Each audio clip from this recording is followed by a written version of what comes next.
Hello students, this is Nilofer Miss, your SS teacher. Today we are going to start chapter 9 from civics. So name of the chapter is India, Fundamental Rights, Fundamental Duties and Directive Principles of State Policy. So without wasting the time, let's start.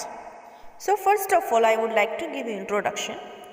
In the previous chapter, we have studied Indian Constitution, preamble and important pillars as well as the specific characteristics.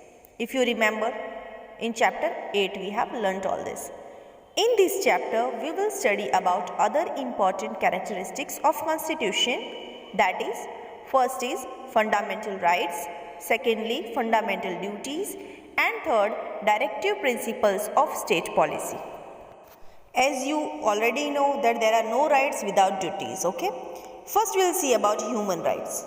Human rights are those rights which not only give a person his or her basic existence but also overall development in which society helps to construct an environment which enables him or her to grow.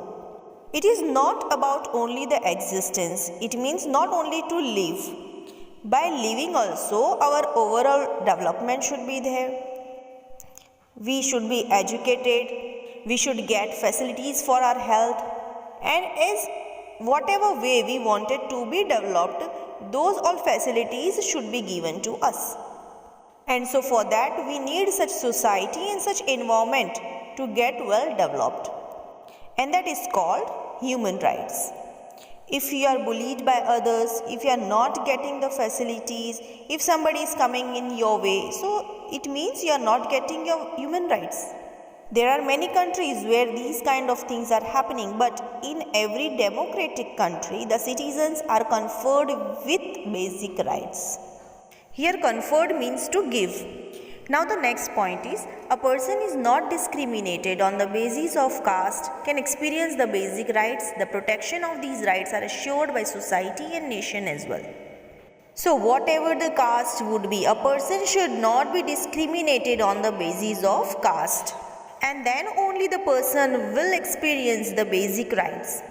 And whoever is getting these basic rights, to protect these rights, whose responsibility is there? So the society and nation as well are responsible for these rights. The person should enjoy the rights. So got the point? A person is not discriminated on the basis of caste and can only experience the basic rights, and who is looking after that? So it is looked by society and nation as well. Now the person by his birth owns rights which are his or her basic rights, which are known as human rights. Next point, the person by his birth own rights which are his or her basic rights, which are known as human rights. So as the person by his birth gets some of his rights, and these basic rights which he or she is getting by birth only are known as human rights. Okay, next point, United Nations General Assembly has declared human rights on 10th of December 1948. Which date? 10th of December, you have to remember this date, 10th of December 1948. On this day, United Nations General Assembly declared human rights. And so, 10th December is celebrated as Human Rights Day. From the global announcement of human rights, certain basic and important human rights are added in the Constitution of India, and thereby these rights are protected in a dignified way. It means, see now, these human rights were announced as at global level. Okay, global announcement was done, and these human rights we added, our India added in our Constitution. Okay, this announcement was done globally, but certain basic and important human rights from those rights are added in the Constitution of India, and that's why these rights are protected in a dignified way. These are very precious, dignified, valuable and very important. And so, thus those human rights which are included by Constitution of India are known as fundamental rights. So these human rights are even known as fundamental rights. Which human rights? the human rights which are included by Constitution of India. Such human rights are known as fundamental rights. And as we know, for fundamental rights, we can directly go to Supreme Court also. These human rights proclaim the human beings to live in a dignified way. What is the aim of these human rights? It proclaims the human beings to live in a dignified way. He should live properly in dignified manner. All the facilities should be given to the human being for his or her living. Now for living, we need some certain things.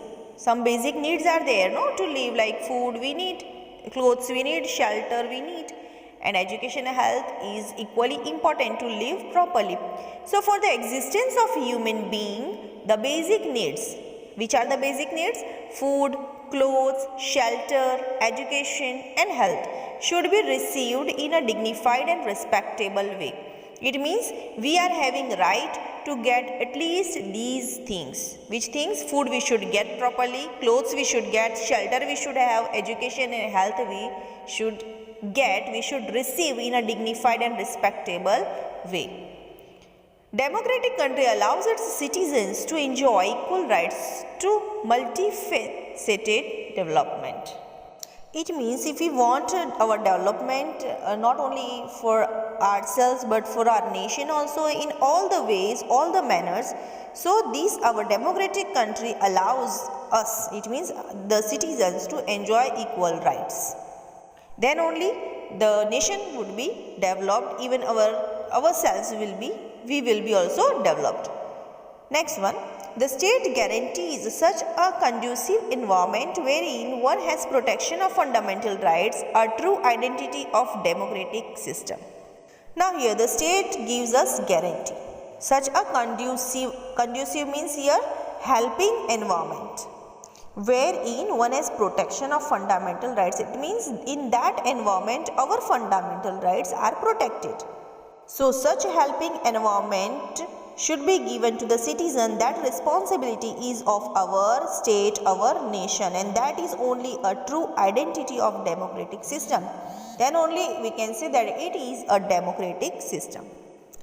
Now next point is fundamental rights. The nation's stability. Stability means the strength of the nation. To be stable, protection of citizens' freedom and democracy are protected through fundamental rights. It means the nation protect the citizens' freedom and secondly democracy. It protects the democracy and then only the democracy is proved. So to prove the democracy in the real manner, so this democracy are protected through fundamental rights.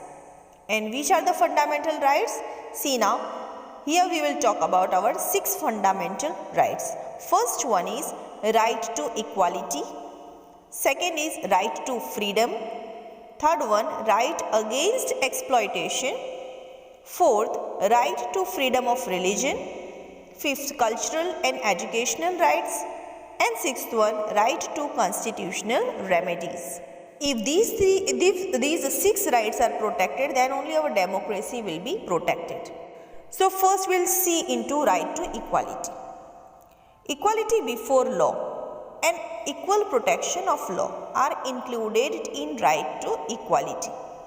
It means in the eyes of law all are equal. The laws are equal for everybody. The rules of law are equal for everybody. And equal protection of law. Law should be also protected equally. Are included in right to equality.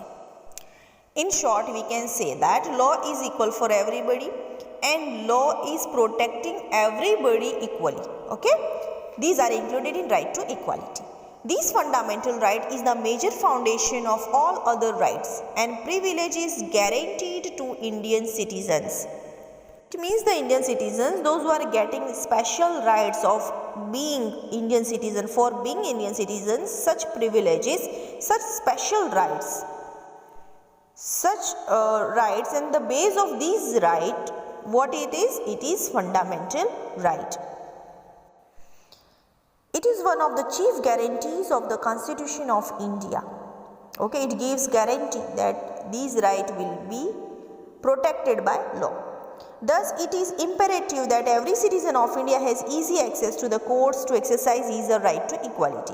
As we are having this right to equality, each citizen of India, all the citizens of India, they can easily access to the courts. They are easily going to the court. If even having a very small incident, any incident happen, then also they are going to courts very easily. And because they are having right, which right? Right to equality, they can go to law for the judgment, or we can say for the justice. According to this right, no person shall be shown favoritism, it means partiality, on the basis of color, caste, creed, language, etc. So according to this right, no person shall be shown favoritism. There won't be any partiality. If it isn't like that fair person will get good judgment, that partiality should not be there. On the basis of either color, or we can say any of the caste, all are equal in the eyes of law. Any creed, any language, the person is speaking any language, either Gujarati, Hindi, whatever, English, but the law is equal for the person. There won't be any partiality, there is no favoritism in the law. Next one, law is equal to all, same thing, from the peon to the prime minister. Okay, see, you can see here, top to bottom, we can say law is equal. So whether the person is the peon or the person is the prime minister, law is equal. If they act against law, they are treated equally and are bound to the general court of law. Whatever they are doing the act, if they are acting against law, same punishment will be given, either the person is the peon or the person is the prime minister.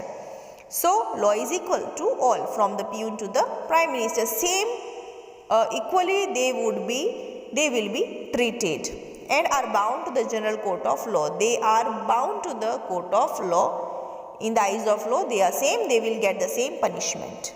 However, the president and governors have certain privileges. Okay.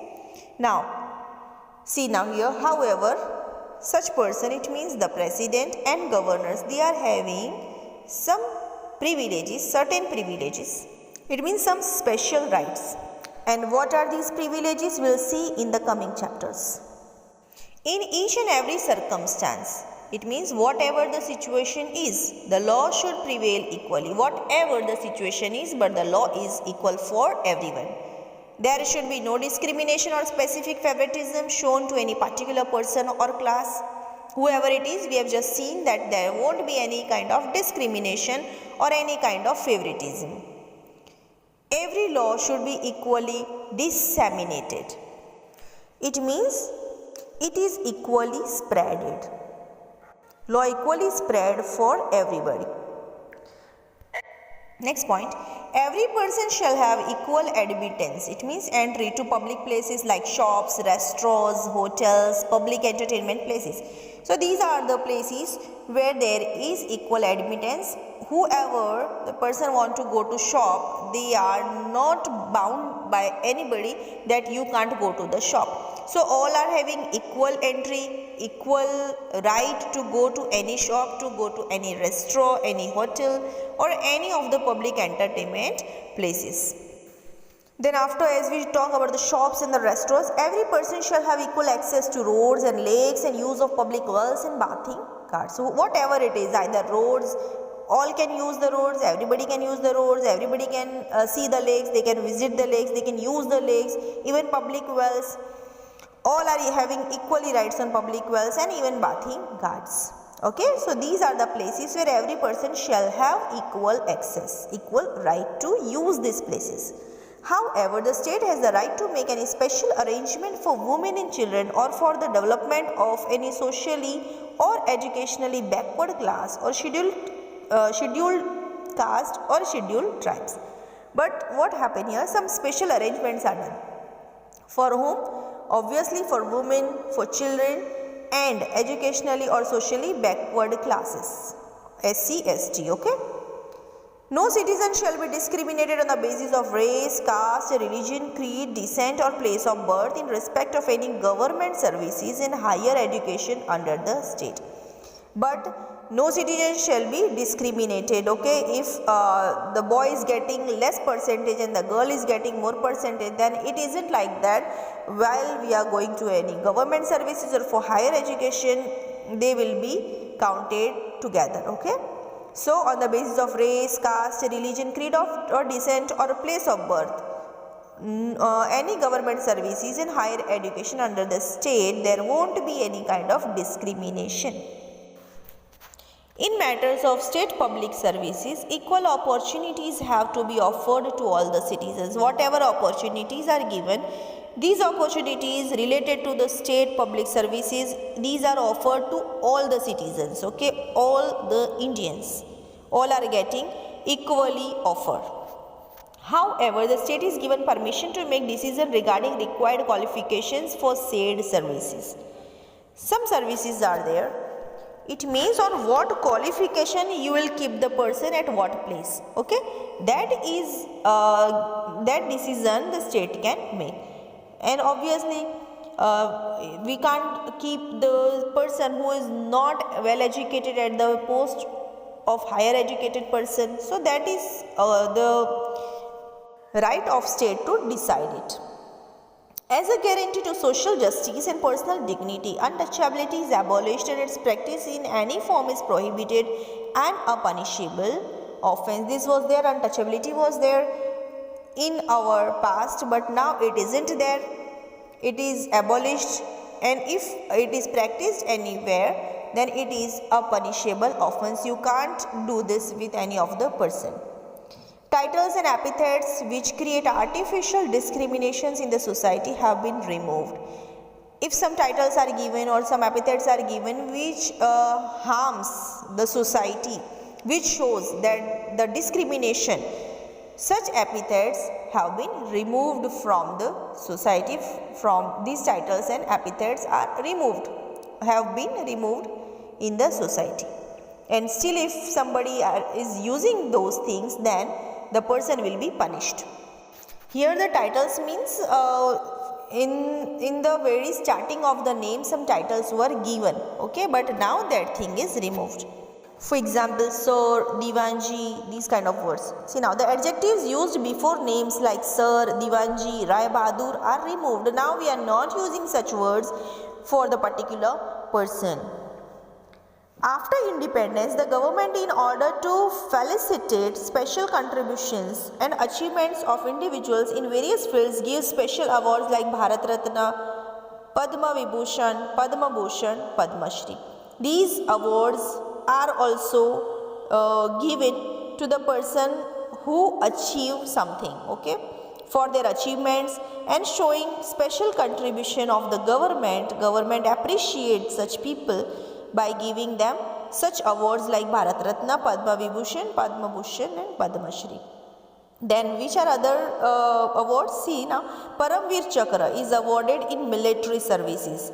If the person is in military services and he has achieved something, then he will get Paramveer Chakra.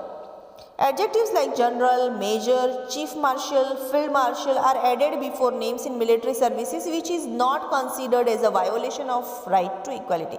Such names in military services, these names are not considered as a violation because these are the posts of the person. Okay, so such names like general, major, chief marshal, field marshal are not considered to be any kind of violation of right to equality. The aim of this right is to form an equitable society. It means full society would be equal, all should be equal in the eyes of the country, in the eyes of law, and thereby establish rule of law in India. That's why it is established. What is established? Rule of law. To provide specific services to different types of groups or classes, there can be different types of provisions under law. There are different types of provisions for different types of groups or classes for specific services, okay, maybe related to the qualifications of them and their talent. These things are kept in mind while giving the services. For example, there are different laws for advocates, doctors, teachers, insurance agencies, women, juveniles, okay. For such people there are some different laws. It means for these people some special arrangements are done by the government. That is also equality, but for these people there is something special, there is something different facility in the law. And our last point is the principle of equal pay for equal work is also a part of this article. So here, if we are doing same work, equal work, then the person, whether the person is a man or woman, should be paid equally. So the main principle is equal pay for equal work is also a part of this article. Here we are completing our first part. In the next part we will go further in the chapter. If you are having any confusion, any doubt, you may call me. Thank you. Have a